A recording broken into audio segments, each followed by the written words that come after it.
زملكاويه وليها كلمه حق وبتقولها. زملكاويه وعارفه اللي بيحصل في ناديها، وعارفه ان الادارات اللي جات في ناديها هي سبب فشل ناديها، وعارفه كل اللي بيمسك النادي مصلحته مش على النادي، بالعكس مصلحته الشخصيه هي اللي بيبديها. زملكاويه تستاهل السلامه، ما خافتش وقالت كلمه الحق لانها فاهمه ايه اللي بيحصل في ناديها، وعارفه ايه اللي بيحصل من الادارات، ومنها فيها مش من بره. اداره نادي الزمالك ما جايلهاش من بره، ده منها فيها، علشان المظلوميه اللي بيطلعوها وبيرموها على غيرهم وبيقولوا ده جاي لنا من بره. قالت كلمه الحق وفضحت وجرست نادي الزمالك واداراته. اسمعوا كلام زملكاويه فعلا قلبها على النادي، تستاهل السلامه، فعلا زملكاويه تستاهل السلامه. رجعت نادي الزمالك من 30 سنه ونفس القصه بتلف في نفس الدايره ومنتظر نتائج مختلفه. ازاي؟ بنلف حوالين نفسنا في نفس الدايره. كل مجالس ادارات نادي الزمالك كلها بتعمل نفس الخطا، بتشتغل بمنهج واحد، وهو منهج عك وربك يفوق. ان شاء الله هتتحل ازاي بس ما نعرف. ان شاء الله هتتحل. لا يا سيدي، لما نتزنق نبقى نشتغل، هي مش قصه. لما نتزنق نبقى نشتغل. يعني ارض اكتوبر دي من ايام ممدوح عباس، صور فيها ممدوح عباس، مشي ممدوح عباس، جه مرتضى منصور، اتصور فيها مرتضى منصور وعياله، مشي مرتضى منصور، جه مجلس اداره نادي الزمالك بقياده الكابتن حسين لبيب اللي كنا نتوسم فيه الامل، اتصور برضه هو والمجلس بتاعه في ارض اكتوبر، ولكن الارض ما فيش عليها شيء. يا مولانا كما خلقتنا كده، ما فيش عليها اي شيء، ما فيش عليها اي حاجه، ما فيش حد بيشتغل، ما فيش حد بيعمل. والمشكله بقى ان مجلس الاداره ده اغلبه رجال اعمال، اغلبه رجال اعمال، فهم عارفين كويس قوي ان انت لو ما اشتغلتش على الارض، وجالك كذا انذار ان انت لو ما اشتغلتش على الارض هتتسحب منك زي ما اتسحبت قبل كده من المجالس اللي قبلك، زي ما اتسحبت قبل كده من المجالس اللي قبلك. لا بس انا لا احل ليه مشكله؟ ما لما تتصدر لي المشكله احلها. لما تتصدر لي المشكله ويبقى في ازمه، اطلع بقى ناشد وافضح الدنيا واتكلم واخلي الناس واللي ما يسوش يتكلم، وسيره الزمالك على لسان كل الناس.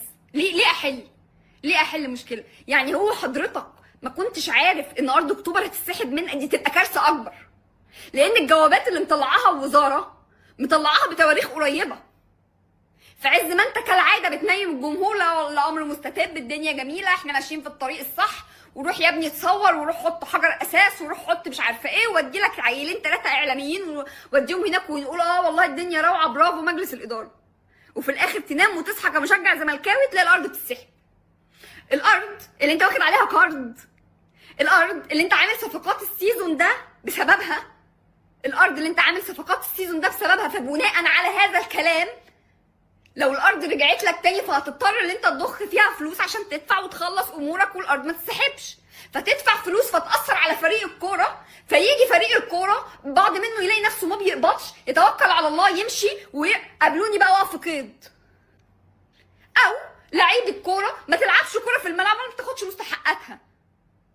مستحقاتها، ونفس الدوامه انا دايره فيها بقالي سنين، نفس القصه. ما فيش حد بيتعلم من اخطاء اي حد، وكأن كل واحد بيمشي من مجلس اداره نادي الزمالك بيسلم ورقه للي قبله يقول له يا ابني ما تشتغلش في النادي ده، يا ابني اطلع بكام بيان والدنيا هتمشي معاك بيانات. ويجي بعض الناس عايزه تصدر لك فكره المؤامره. لا يا باشا، دي مش مؤامره، ده اهمال. دي مش مؤامره، دي اهمال.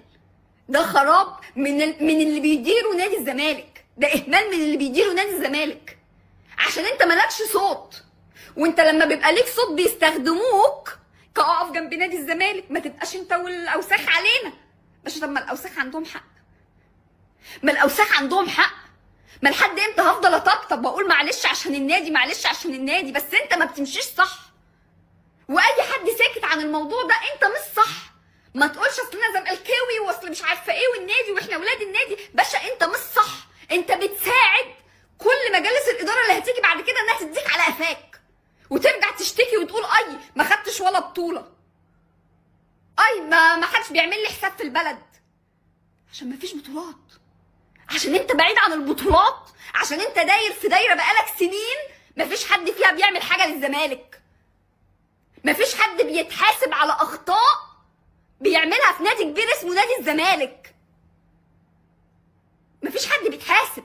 كل يوم نصحى الصبح يقول افتحوا صفحه جديده، افتحوا صفحك دي يا اخي، لعن ابو الصفح، فتحنا كل الصفحات، قرفتونا. ما احنا بنلف في نفس الدايره. انت ما بتفهمش في الكوره، وكله قال لك يا باشا انت ما بتعرفش تدير الكوره، هات حد متخصص يدير الكوره. عجيب؟ لا ما جبش. اطلع من موسم صفري وشكلي من اوحش السكوادات اللي جت من ايام 2010